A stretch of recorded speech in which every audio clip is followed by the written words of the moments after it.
The Good Morning Britain sofa had seen thousands of guests over the years. Politicians defending scandals, celebrities weathering controversies. This morning, something felt different before a single question was even asked. Prince Harry sat between Susanna Reid and Ed Balls, and the studio atmosphere carried a tension the production team hadn't anticipated. Susanna had her notes ready. Harry had that particular stiffness of someone bracing for confrontation before any had actually occurred. Then Susanna asked why he'd actually come back to Britain. Not hostile, not aggressive, just direct, the way she'd questioned prime ministers and controversial figures for over a decade on this very sofa. What Harry said made Susanna's expression sharpen slightly. What Susanna said next, calm, measured, devastatingly precise, would dominate British breakfast television conversation for days, because Susanna Reid had spent years learning exactly how to extract truth from people determined to avoid it.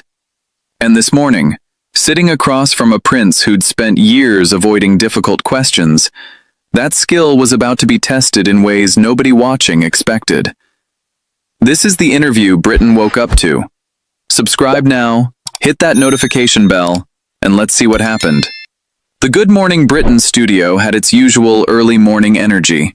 Cameras warming up, the production team running through segments, Susanna Reid and Ed Balls reviewing their notes before the red light came on. This was appointment viewing for millions of Britons, the show that had defined ITV's breakfast hour for over a decade.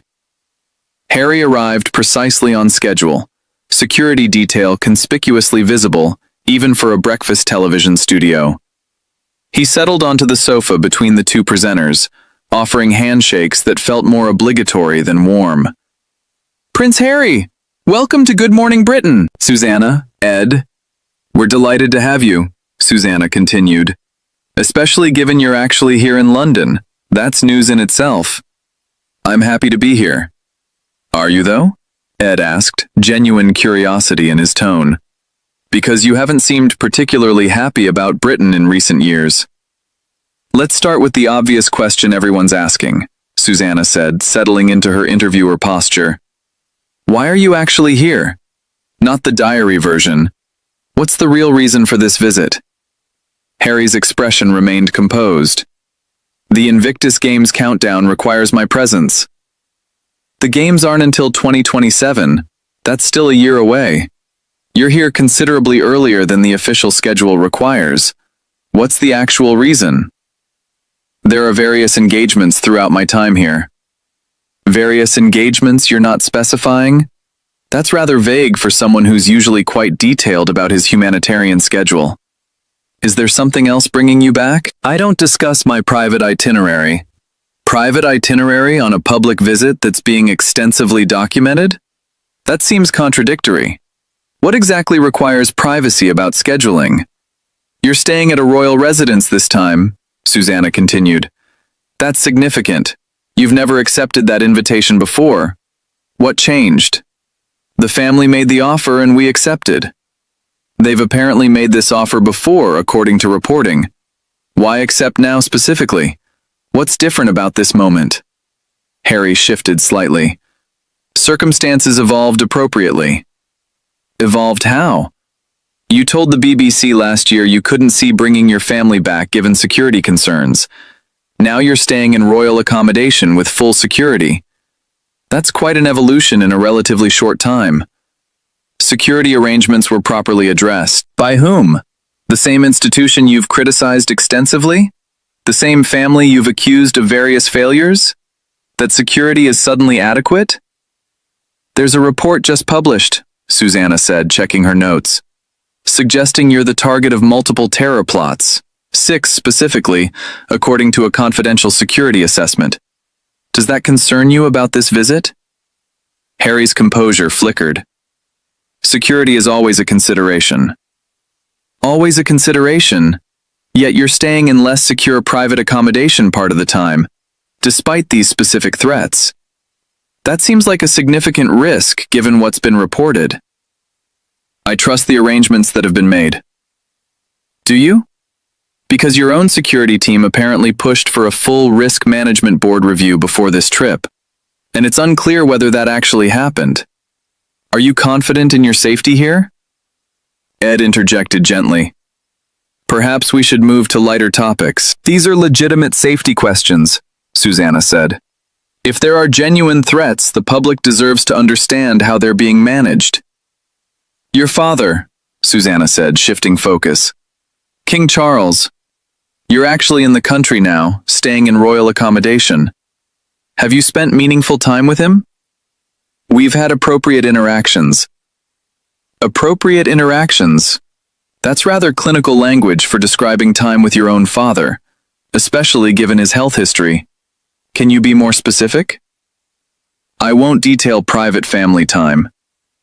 You've detailed extensively private family matters in books, documentaries, interviews. Why is specific information about seeing your father suddenly off limits? Some things remain private regardless of previous disclosures. Selective privacy, then. You share what serves your narrative and protect what might complicate it. That's not really privacy, that's strategic management. Let me ask about your children, Susanna continued. Archie and Lilibet are here, but reports suggest they won't be attending any public events. Why the continued secrecy around them specifically? We protect our children from unnecessary exposure. Unnecessary exposure to what? They're in Britain, staying at a royal residence, part of a significant family visit. Surely some public acknowledgement would be appropriate given the historical significance. Their childhood shouldn't be a public spectacle. Yet you've included them in Netflix documentaries, in various interviews, in your book.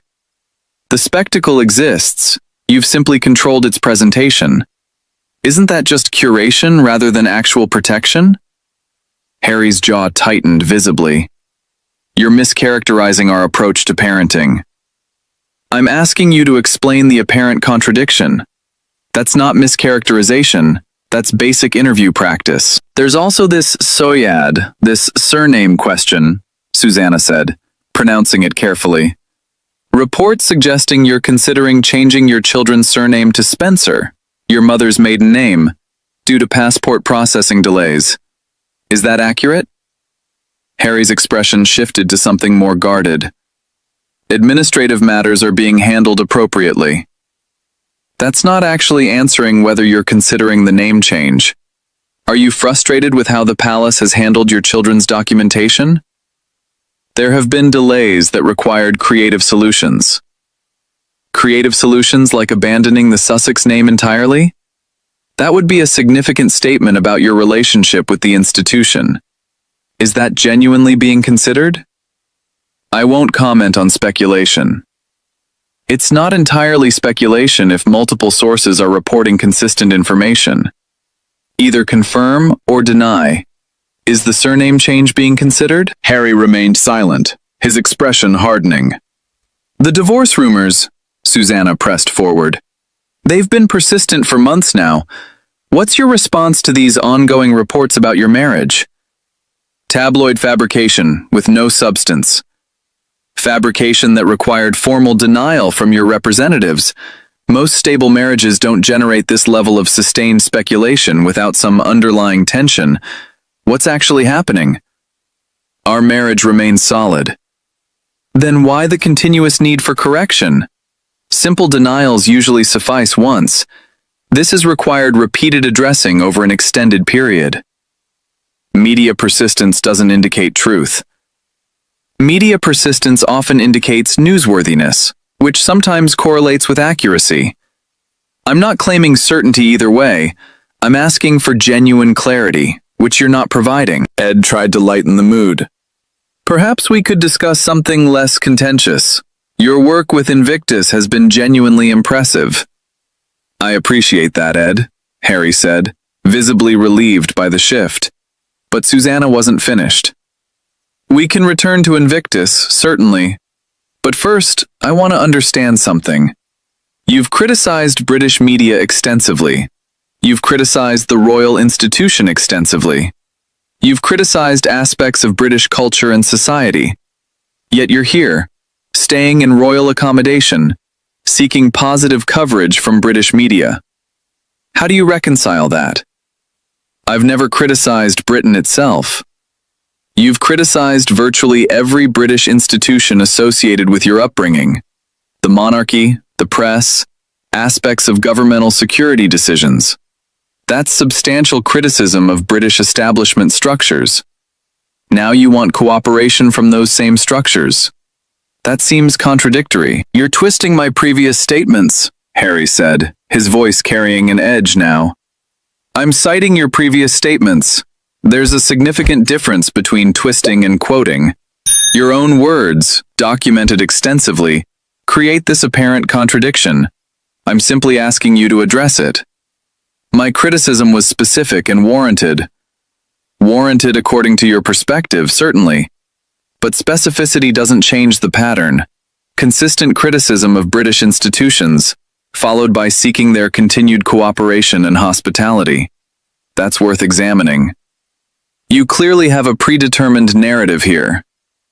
I have documented facts and reasonable questions. If those create an uncomfortable narrative, that discomfort exists in the contradiction itself, not in my questioning of it.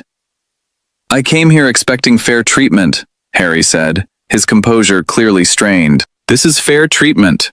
Fair means asking legitimate questions about legitimate contradictions. It doesn't mean accepting whatever narrative you present without examination. That's not journalism. That's stenography. Every question has felt like an attack. Every question has been direct. There's a difference between attack and directness that I think you're conflating because you're uncomfortable with the specificity being requested. Ed attempted intervention again. Perhaps we're being slightly too... I'm being appropriately thorough, Susanna said firmly. This is Good Morning Britain. We ask direct questions of everyone who sits on this sofa, including prime ministers and controversial public figures. Prince Harry isn't exempt from that standard. I don't have to sit here and be interrogated, Harry said, shifting in his seat. You don't have to sit here at all. You chose this interview. You chose this format. Walking away from direct questions doesn't invalidate them. It simply confirms you're unprepared to address them honestly. This entire segment has been hostile from the beginning. This entire segment has been consistent with how we treat every guest who sits on this sofa. The hostility you're perceiving exists because you're accustomed to interviews that don't challenge your presented narrative. This one has, and that discomfort is producing your reaction. Harry stood up abruptly. I won't continue this.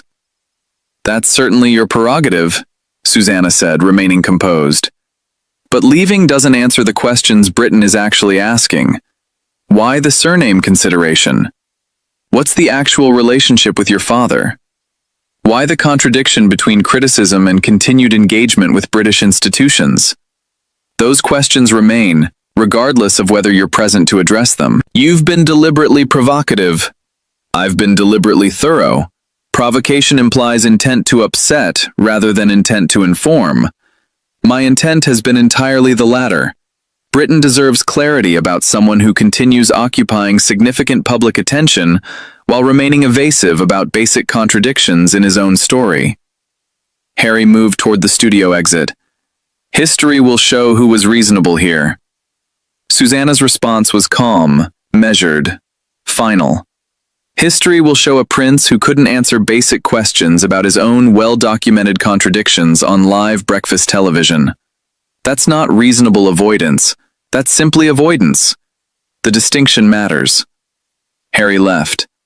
The studio fell into a brief, stunned silence. Ed finally spoke. Well, that wasn't quite the segment we planned. Susanna turned to address the camera directly. I want to be clear about what just happened. Every question I asked was legitimate, documented, and directly relevant to ongoing public interest in Prince Harry's circumstances. The surname question, the security concerns, the contradiction between his criticism of British institutions and his continued reliance on them. These aren't invented controversies. They're existing public questions that deserved direct answers. She paused, gathering her thoughts. What we witnessed instead was someone unable to engage with reasonable scrutiny. That's revealing in itself. Prime ministers have sat on this sofa and answered harder questions without walking away. Business leaders facing genuine scandal have stayed and addressed difficult topics. A prince couldn't handle straightforward questions about his own public statements. Ed added his perspective. I tried to smooth things over a few times, genuinely hoping we could have a more constructive conversation. But every attempt at de-escalation just seemed to create space for him to avoid rather than engage. That's exactly right, Susanna said. Kindness and space don't help if someone's fundamental strategy is avoidance rather than honesty. Sometimes direct questions, however uncomfortable, are actually the more respectful approach. They treat someone as capable of handling adult conversation rather than needing to be protected from basic accountability. She straightened in her chair. I have immense respect for what Invictus has accomplished for wounded veterans. That work matters enormously. But respecting good work doesn't mean exempting someone from reasonable questions about entirely separate aspects of their public life and statements. The footage aired that morning. ITV made no edits. The clips that spread captured the confrontation. That's not really privacy, that's strategic management. Either confirm or deny. Is the surname change being considered? That's not attack, that's directness. Walking away doesn't answer the questions Britain is actually asking. History will show a prince who couldn't answer basic questions about his own well-documented contradictions. That's not reasonable avoidance, that's simply avoidance. Harry's team released a statement calling the interview an ambush characterized by hostile questioning inappropriate for morning television. Susanna addressed the criticism directly the following day. Ambush suggests deception about the format or intent. Everyone who appears on Good Morning Britain understands we ask direct questions about relevant public matters. The surname speculation, the security concerns, the contradictions in his public statements, these were all previously reported facts I simply asked him to address directly. That's not ambush. That's basic journalism. She added, I've interviewed prime ministers facing genuine political crises who managed to stay and engage. A member of a family that spent generations training for public scrutiny couldn't handle 15 minutes of direct questions. That contrast speaks for itself. For Susanna Reid, the interview became another demonstration of what over a decade hosting British breakfast television had taught her. The ability to maintain composure and precision while asking questions that mattered, regardless of the guest's discomfort. For Prince Harry, it was particularly damaging. Good Morning Britain wasn't hostile international press. It was British breakfast television. Familiar territory, supposedly friendly ground for someone claiming to want reconciliation with his home country. Being unable to navigate straightforward questions from Susanna Reid, walking out on live morning television, exposed contradictions no publicist could fully manage afterward. But for the millions watching their breakfast television that morning, something else emerged. The contrast between Susanna's calm, persistent professionalism and Harry's escalating discomfort with basic accountability told its own story. Susanna asked about his surname considerations. Harry deflected. Susanna asked about his father. Harry offered vague generalities. Susanna asked him to reconcile his criticism with his continued reliance on British institutions. Harry walked out entirely. And in that departure, in that inability to simply answer direct questions about his own well-documented circumstances, everything anyone needed to know about the gap between narrative and accountability became impossible to ignore. Some people can handle direct questions with grace. Others prove they have no genuine answers at all. Susanna offered straightforward professional journalism. Harry couldn't withstand it. British breakfast television had asked the questions Britain actually wanted answered. Harry chose departure over honesty. That's the whole story. Over a decade of British breakfast television, prime ministers who stayed and answered harder questions, and a prince couldn't handle 15 minutes of direct accountability. What does that tell you about the difference between narrative and truth? If you want more content that recognizes when directness reveals what deflection couldn't, subscribe, turn on notifications, drop a like, share this with someone. They need to see what happens when basic questions become unbearable. More directness, more clarity, more of what a decade of breakfast television teaches you about separating narrative from truth. Stay with us.